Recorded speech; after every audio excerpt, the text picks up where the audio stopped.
Thank you for joining me again. This is part 2 of our second week of instruction for Read 585, and this is the second of 2 lectures for the week. In this screencast, I will cover the content for the week, which is further developing our definition of the role of the reading specialist. We have 2 main objectives for the week. The first is to really articulate the role of the reading specialist. You started to explore that last week, and we want to continue with defining that role.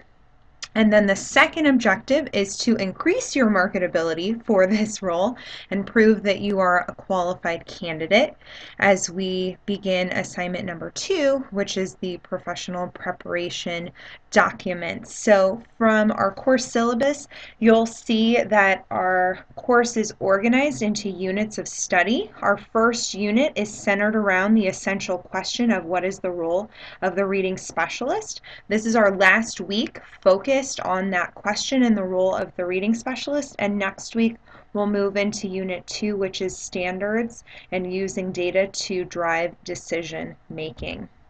So last week we, like I said, just initiated our discussion and exploring this idea of the reading specialist. And I posted a PowerPoint that was developed by Kathy Bartle Angus, which you may have seen as a marketing tool for the program. It mainly overviews the program, but also shows various job possibilities. So I wanted to go back to that. As you'll see, there are some sample track records of successful alumni. Many have gone on to pursue a PhD or EDD, a number from Claremont College, and then a few received their EDD from Cal State Fullerton. We've had leaders in districts, community colleges, and universities. We've even had leaders in county, state, and national professional organizations. The California Reading Association, for example, has had many past and current presidents from the program. We've had award-winning Teachers of the Year and also published authors. So for our program, we want to provide the best foundation in theory and practice with the goal that you can become a knowledgeable and competent specialist. We also want to develop a model of professional behavior, as you've already started to see that with this role, interpersonal skills, communication skills are imperative. So it is our hope that you can become a committed and caring professional who has develop those skills. And then lastly, which is very important for this course, we want to encourage you to be a decision maker and a change agent, which is also part of this role, so that you can be a reflective and responsive practitioner. So there are many career options that can stem from an advanced degree in reading. The most promising one guarantees that you will be a more effective instructor of reading. So no matter what role you go on to, you will always have that background, whether it's a classroom teacher pre-K through grade 12, a reading language arts teacher for middle or high school, a reading or resource specialist or coach, a position within the district as a coordinator or curriculum developer, a trainer. If you go on to the community college level, a learning assistance program administrator, consulting. There are many, even in publishing, many opportunities available that this background is so critical to have. So what is a reading specialist? Hopefully by the end of this week, you will have a very clear definition for that. I went to our class forum discussion from week 1, which I know isn't due for a few more days, so there wasn't a lot of responses up there, but Stephanie was the first to post, and she mentioned that the role is to collaborate with students and adults, again, those interpersonal skills, to have knowledge of curriculum and the ability to modify and plan instruction. She also highlighted this piece from the IRA position statement that the role of the reading specialist includes instruction, assessment, and leadership in order to prevent the two populations, which is the struggling reader population, but also literacy at large. So the reading specialist may work with more of the at-risk students, but they also hopefully are focused on all students and their reading and literacy achievement as well.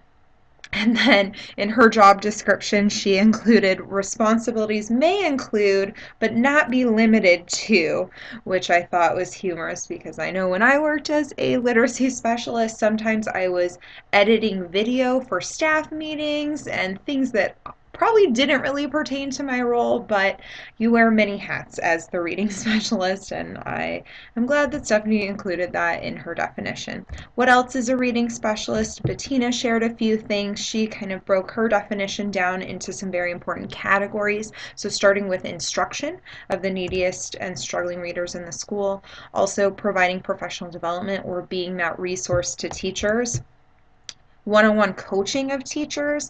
We'll talk about that a little bit more this week, the balance between the coaching role and being in an evaluative role, but teachers generally do want more of that coaching piece versus an evaluator. Data collection and data analysis. I, as you know, love data and was very happy to see her include that in her definition. To me, this falls under the umbrella of assessment. So with assessment, how are you communicating the results and the data to the teachers? How are you working with them to analyze and to plan instruction off of the results? And then she also had collaborating and reporting, which is very critical. A lot of criticisms of RTI and pull-out programs is the lack of collaboration. So it is so important that the literacy specialists go the extra mile to really work in concert with the classroom teachers and other allied professionals. Lastly, I took from Elizabeth a few ideas from her job description, very comprehensive. You see here, the reading specialist is a specially prepared professional. That is very important. We want to make sure that we are qualified for this very important role, who has responsibility for the literacy performance of struggling readers in particular within the school. The reading specialist will assume multiple roles, which is under generalization in my opinion, depending on the needs of the student population and teacher needs. The primary responsibilities of the reading specialist is to coordinate the school's reading program and help find a way of reaching the low achieving students. The roles of the reading specialist are instructional, assessment related, and leadership. So a lot from the IRA statement where we have instruction, assessment, and leadership. So curriculum, instruction, assessment, leadership are kind of the things she highlighted there, along with the area of other, the nebulous, ambiguous area of other, which permeates this role quite frequently. All right, so in a Wordle, I thought this was kind of fun. I don't know if you've ever been to wordle.net, but I took what you have posted on our discussion forum so far, and you can just insert the text directly, copy and paste, and then it makes a Wordle. And the larger fonted words are the ones that occur more frequently within whatever typed text you submitted. So when I typed in your definitions and your job descriptions for this role, the big things we saw were reading, yes, obviously, students, right? You're an instructor of students. We also have teachers, you're coaching teachers, being a resource to teachers. Literacy is very important. Instruction is very important. The classroom, being a specialist and being highly qualified as a specialist. Curriculum's important, teaching strategies, your personal development, professional development is very important. So, cute idea if you ever need a gift for a teacher you're mentoring or coaching, you can interview students to give you one word to describe the teacher, and then you can type them into the Wordle, print it out, and frame it, and there you go. So in a Wordle, here is our definition so far of the reading specialist. Great work collaborating on that. All right, taking a look at some of the articles, actually all of the articles from last week, starting first and foremost with the IRA position statement. Now, this IRA position statement came out in 2000 and has remained relatively unchanged since that time. However, in 2010, the IRA developed these standards for reading professionals, and here's the link to go and visit that. I also have it later in the PowerPoint, but we've actually aligned our program to these standards so that we can ensure we are providing you with the skill set you need to be effective as a reading professional. So the IRA position statement isn't very long, but there's a lot of information in it. They include this graphic here, which encompasses the three areas that they feel are most important to this role. So they have instruction, diagnosis and assessment, and then leadership. And each of these three categories are going to achieve the ultimate goal of improved learning for all students. So over here, shooting off from instruction, they discuss planning and collaborating with teachers. So the idea is you're helping to make the classroom instruction more effective by planning and collaborating with them. Also, your instruction can be more effective if you're really supporting the work of the classroom teacher. So that's the second piece, supporting classroom instruction. And then third, providing specialized support where there may be a weakness or a limitation of the classroom instruction. You can come in and provide some specialized support. Over here under the diagnosis and assessment piece are just two things, the administration and interpretation of assessments. So think about Read 516, your favorite course, and all of those diagnostic tools you learned about. Here you are needing to administer those tools and interpret them. And then over here, also in the area of assessment, is developing and coordinating assessment. So you might be called on to coordinate the state tests or some other, school or district or state mandated test, or even if you want to, as the reading specialist, have your teachers progress monitor by administering a leveled reading assessment every 6 months. You would be the developer and coordinator of that. I actually developed a informal reading inventory that all teachers gave every 6 weeks and would submit data to me to analyze and interpret and then plan next steps off of. All right, and then over here under leadership, they include this idea of being a resource to teachers and administrators who might not have a specialized background in literacy, and then also to parents, and I want to include the community at large, doing staff development there. That was a huge part of my role. And then also developing your literacy program and coordination. I know that's probably a pretty substantial piece with the shift to Common Core, helping your school determine the best way to modify and adapt your existing literacy program to meet the increasing demands of Common Core. So, very comprehensive role broken down into these three categories, and then from there outlining some further responsibilities within those. So, like I said, there was a lot of information in jam-packed in this article, so I wanted to highlight some of the more important things I found in the IRA position statement. So first, I enjoyed the study that they cited, which I used last week as the launch, that students with reading consultants had higher reading test scores. Not surprising, but that provides a little job security or leverage for you if you want to pull out that study to show an administrator at some point in time. Next, they talked about how the reading specialist is responsible for the literacy performance of readers in general and struggling readers. So previously, reading professionals and specialists really just did the struggling readers, but now the role has been broadened to include all readers. And then next, talking about how the role requires an integrated, sustained, and rigorous preparation program, which hopefully is what you feel you are getting from us here at Cal State Fullerton. And then they talked about how the role is somewhat on a continuum. So on the one end of the continuum, you have students, intervention, and instruction. And then on the other end of the continuum, you have teachers, coaching, and PD. So ideally, you'd fall, somewhere in the middle of working with both students and teachers, doing both, instruction and coaching. You might be more over here in the student side or more over here in the teacher side. When we're thinking about these terms of reading specialist versus reading coach, typically a reading specialist is doing more with students, and then the reading coach is doing more on the teacher end. Oops, didn't mean to do that. All right, let's go on to more highlights. So the reading specialist instruction should support, supplement, and extend excellent classroom teaching, and I italicized the word excellent.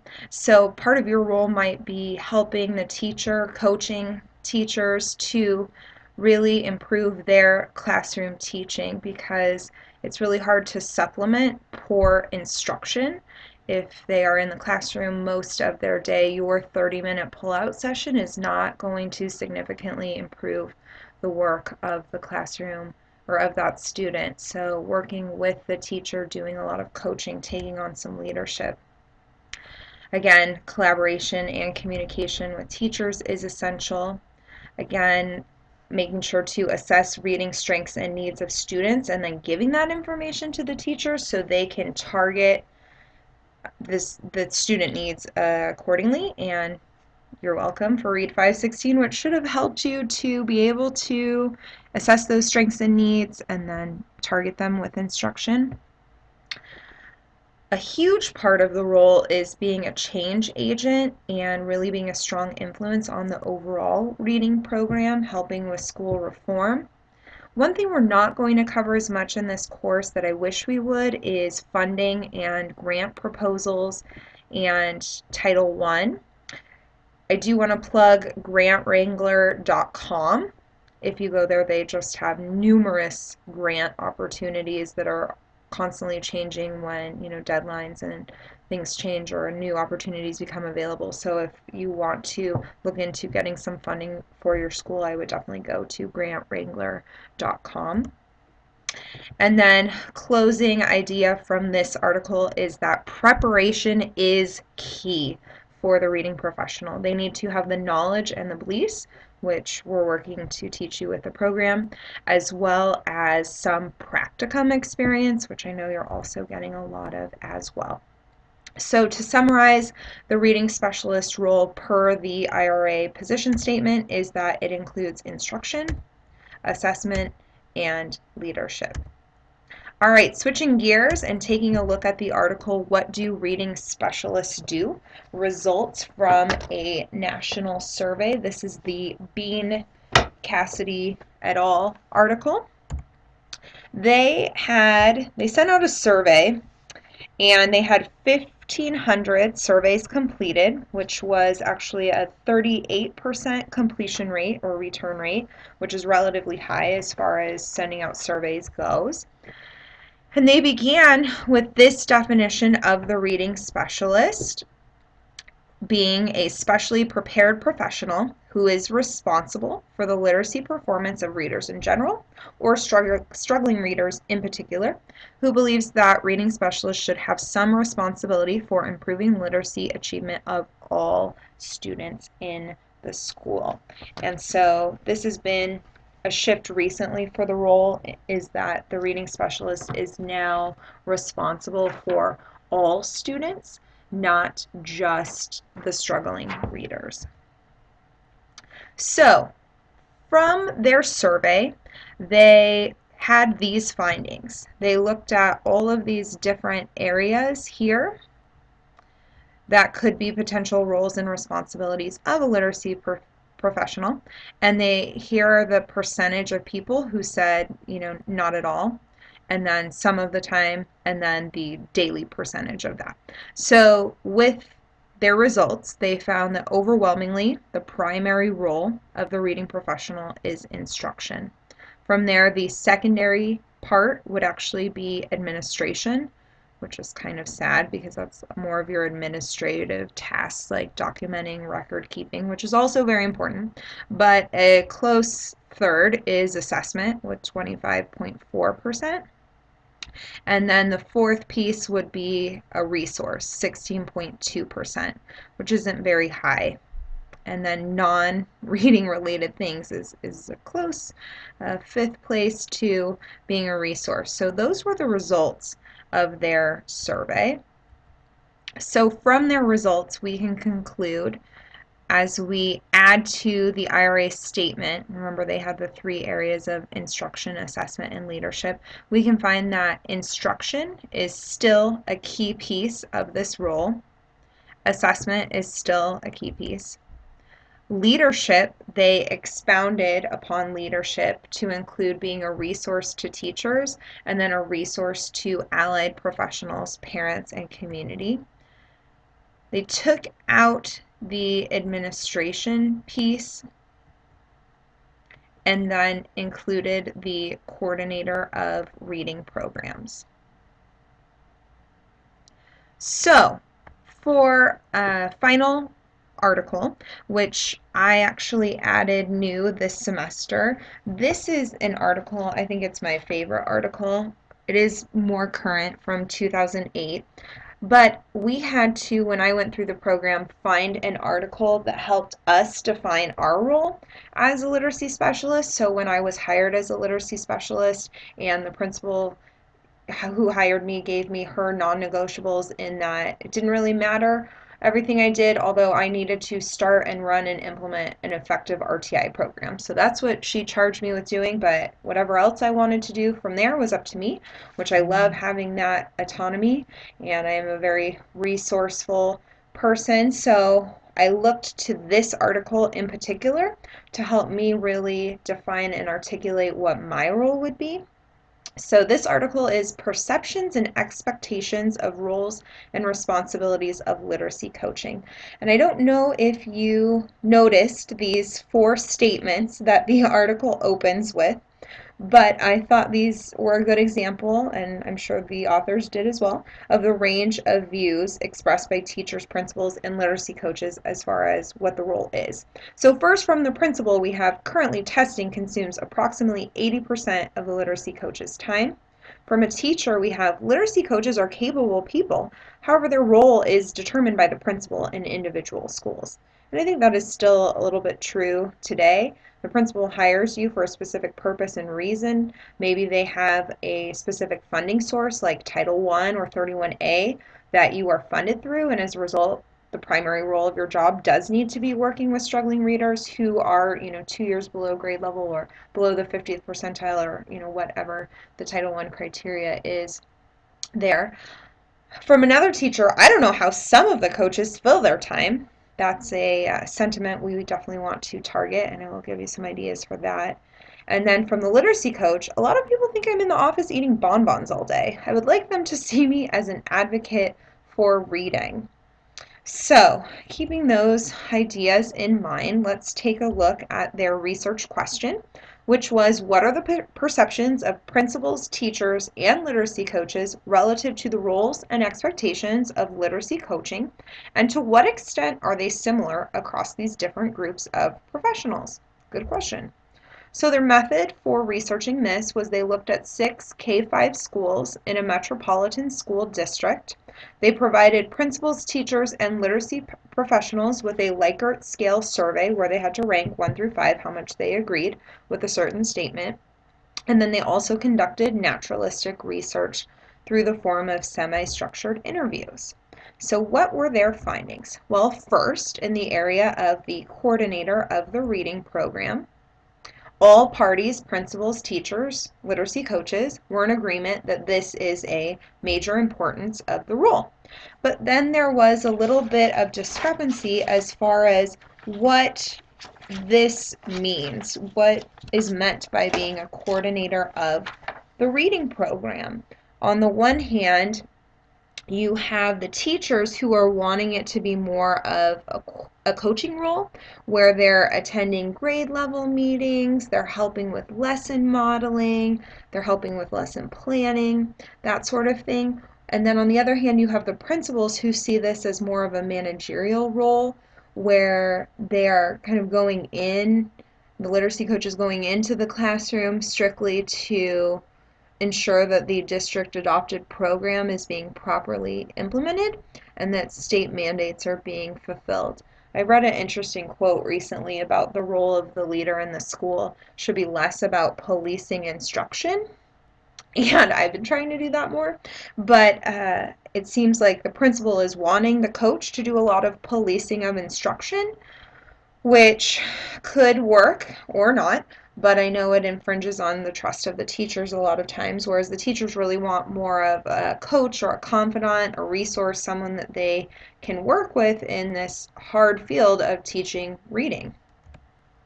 All right, as far as the resource to classroom teachers goes, all parties agreed on the importance, but there was again this concern about the evaluative nature of this. The teacher really wanted someone to go to confide in, and then they're resistant or hesitant to do so if they feel that ultimately the classroom teacher or the coach is going to evaluate them.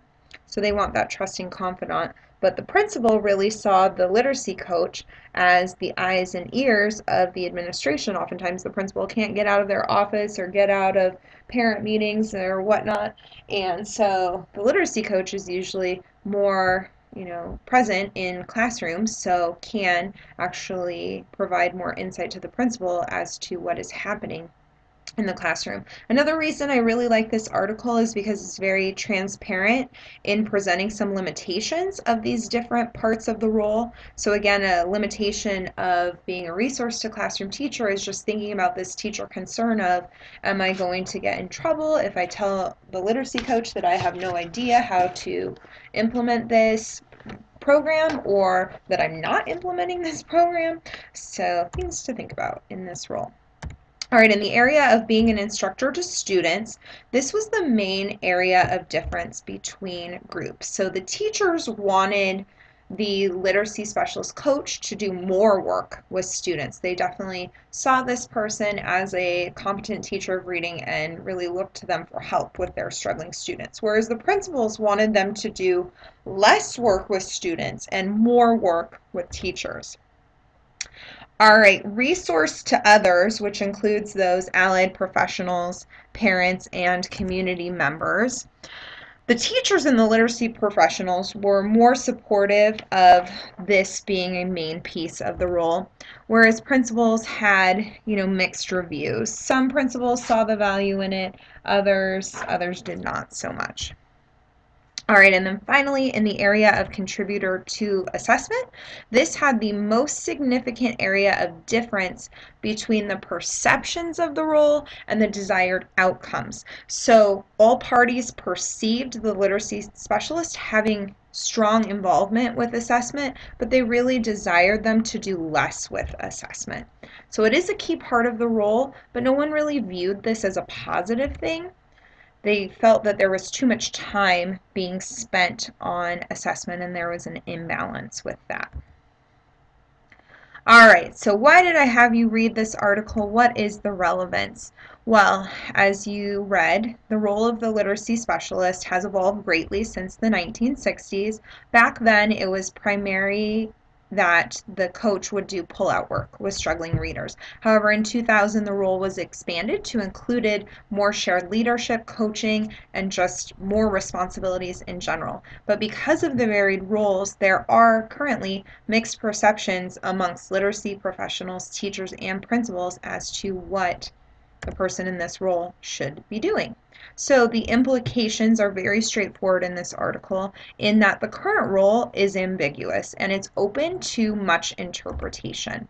So to combat that, you need to create a clearly defined role, and you need to articulate what the role means for your school and context. And that was your first assignment for this course, was to create a job description for this role, which is your, definition of what someone in this role would be doing. Now, maybe this job description has already been developed for you, and maybe you want to seek permission to adapt that role to your beliefs around it. Maybe your principal already has some ideas in mind as far as, what they want you to be doing. It might be beneficial to have some teachers weigh in as to what they would like your role to be in this as well. But whatever the source, or no matter how you create this definition for the role, make sure that you are able to concretely explain this role. Because the next piece is you need to communicate this role so that there aren't mixed perceptions of what you should be doing and so people don't think you're just, eating bonbons. You also need to create a schedule, and I will give you a few ideas on that in a minute. And you need to communicate this schedule so teachers are aware of what you're doing. And I would usually email out the schedule anytime that it changed, which was about every 6 to 8 weeks when I was regrouping students based on assessment data. And then I would also post it on the door so teachers kind of knew, and if they came by could see where I was. I also had a sign on the door with a clothespin that I would move, and it said, I tried to look for the template but couldn't find it. It said, I'm out of the room right now, be back. And then I'd write in with an expo the time, and then it had different options of what I was busy doing, and I would just move the clothespin to I'm in a meeting with a teacher, or I'm up in the front office, or wherever that is, in case they needed to find me. So speaking of schedules, let me show you a few sample schedules. So I always had a weekly schedule. This one is, let me shrink it down for you, from September. So I want you to kind of see how the schedule differs from the start of the year to once I was more into the swing of things in the end of the year. So here we go, Monday through Friday. So Monday morning, and this again is more in September. So here was a lot of prepping data because we had a big RTI meeting pretty much this whole day where we were going student by student, triangulating data, looking at our, multiple choice measure of proficiency that we used, looking at the reading level performance, performance test and formal reading inventory data and other data sources that we had. And then I met with the resource teacher to determine the groupings and make a schedule. Here, induction was our term for like BITSA coaching or new teacher coaching, so did some prep work there. And then the rest of the afternoon was spent doing diagnostics for third grade students that we identified, at this time. We looked at, okay, these students might be potential candidates for our RTI program, so let's do some diagnostics. And we started with third grade because we had such a big need in that grade level. And then here was some prep time for my grade level planning because then I headed to first grade to help them plan ELA. All right, looking at Tuesday, here we go, morning duty. Not uncommon for you to have some of those, ancillary tasks. More diagnostics. Here's a new teacher that I had a weekly meeting with.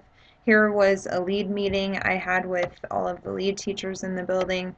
I was getting my family literacy program started because I was going to be distributing the book bags that go home with K1 students, so getting that ready. More diagnostics, working on the data wall. Here's a data meeting with a 5th grade teacher, a data meeting with a 2nd grade teacher, distributing those book bags, and then planning ELA lessons with kinder or 1st grade, whoever needed me. So each month I would have data meetings with teachers to go over the most recent data and to do some strategic planning based on that. So pretty much this week was just a lot of data meetings, doing diagnostics, doing new teacher meetings, getting the learning environment set up, the data wall in the learning center. Oh, look at Wednesday night, class Cal State Fullerton is in there. I don't think there's anything. Oh, here, Friday morning, I had a family literacy workshop with parents. This was a literacy meeting with other literacy specialists at sister schools within the organization.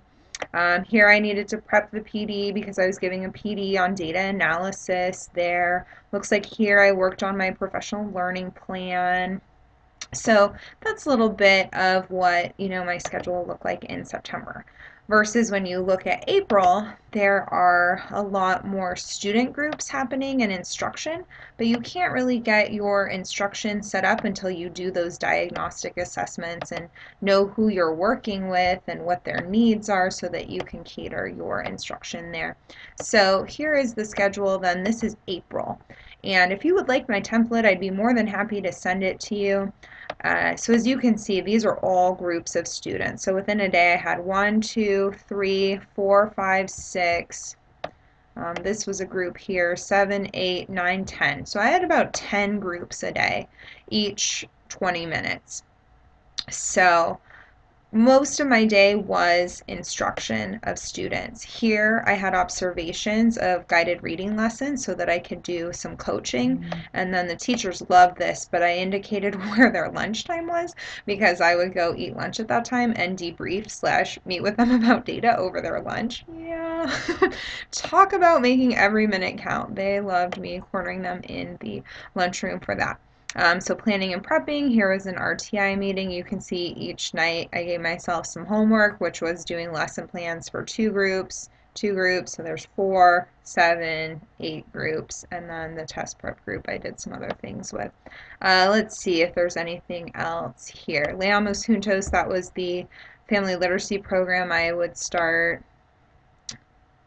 And here, I had time to plan and prep groups, work on school-wide literacy events.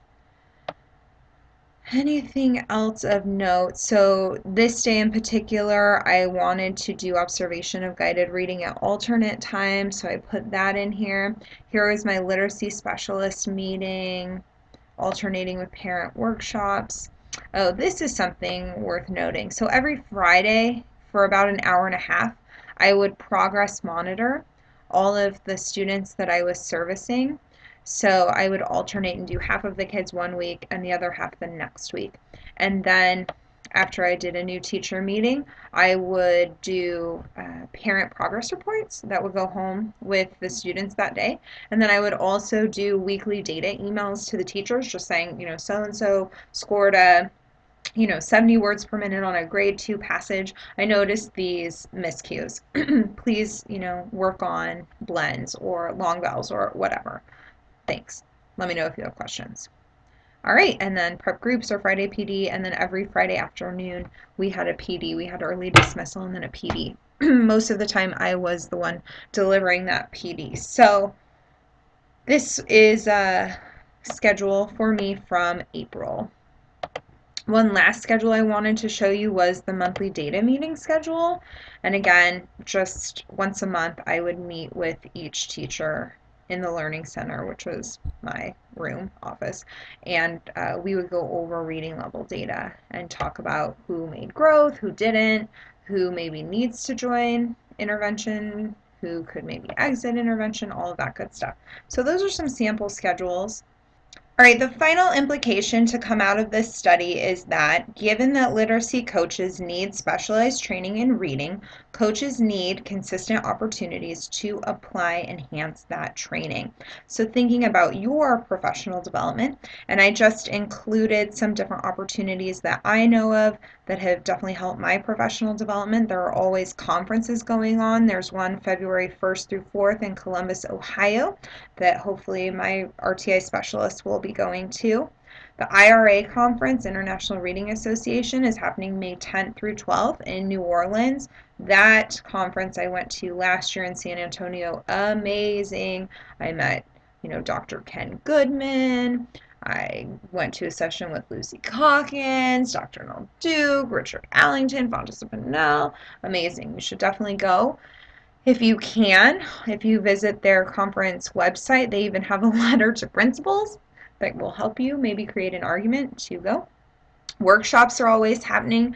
Lesley University in Boston has a Center for Reading Recovery and Literacy Collaboration. They have amazing PD that they do. I went to one with Katie Wood Ray on writing units of study. I've been to one with Fontes or Pinell, can't remember which, but it was also very valuable. Heinemann has professional development series, and then there's always professional books, and you can take some initiative and set up your own collaborative with role-alike peers. Our current RTI specialist meets, I think, once a month with other RTI literacy specialists for nearby schools, and I know it's been very beneficial for her to have that outlet because it is hard when you're the only person in a school or building or multiple schools with your role. So reaching out and trying to find others that you can collaborate and network with. All right, revisiting that definition of the reading specialist role. This is the definition that I came up with for my role. So first and primary would be the instruction of students. As you saw from my schedule, that was a large part of my day, 10 groups a day. Second would be assessment. So every Friday I was doing progress monitoring and I was communicating out the results. And then pretty much the first 3 weeks, month of school, I was doing diagnosis of reading strengths and challenges for anyone we wanted to bring into our intervention program. I was also helping triangulate data, collect and manage data. So assessment, huge piece. Third, I would say, was being a resource to teachers, providing professional development, coaching, doing observations, helping with unit plans. Fourth, being a resource to allied professionals, parents, and the community. So I did give parent workshops monthly. I also developed a family literacy program to service our parents and community. I trained volunteers from the high school next door who would come over in the afternoons and help do small group reading instruction with our students. Administration, I did not include as part of the formal description of my role, but it always permeates in there. Definitely a coordinator of reading programs and the reading curriculum in general, helping us purchase, develop, and I would research materials that we might need, help with the effective implementation of our program.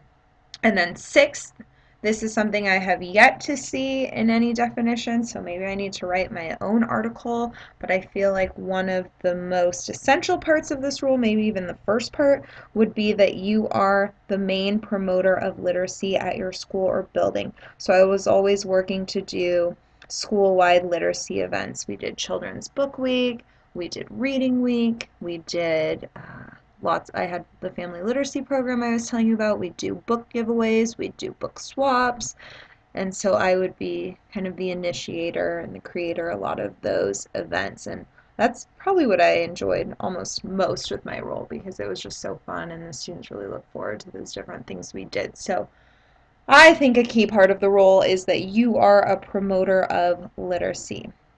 All right, hopefully now you have a better understanding of the role of the reading or literacy specialist so that you can start marketing to schools and principals that you are more than capable of fulfilling that role. You have just one article to read this week, and you can either look again at the review of research at the elementary level perception of the role, or since we haven't talked a lot about the middle school, high school level, that article might be worth a look at because it talks about how the role is different in the upper grades. And this will conclude our discussion in our first unit on the role of the reading specialist. For more information, here are some books you can look at. I cannot personally endorse numbers 1, 2, or 3, but Richard Dick Allington did, so I think that's probably a better endorsement that I have. But I do endorse his book, or his and Patricia Cunningham's book, Schools That Work, Where All Children Read and Write. I think I've read that book 3 times. My copy's very tattered. There's lots of highlighting and dog-eared pages, but he has a whole chapter on essentially who does what is the role of the reading specialist, how does the role differ from a coach, lots of very interesting things in that chapter about maximizing your human resources at your school. So that's a great book I recommend reading. Here are some links. The IRA position statement can be found there. The standards for reading professionals from 2010 are there. And then there's also an IRA position statement on the reading coach. Again, the coach works more with teachers, but they can also work with students, whereas the specialist is usually more of a student-centered role. All right, and to launch you, now that I've been talking for 43 minutes, which is more than I planned, and probably will not be lecturing as much this semester as I've done in past courses, but to launch you, here is a quote from Schools That Work from Allington and Cunningham, which says, "We have been convinced that most schools would be more effective if they employed more teachers with advanced credentials in reading education.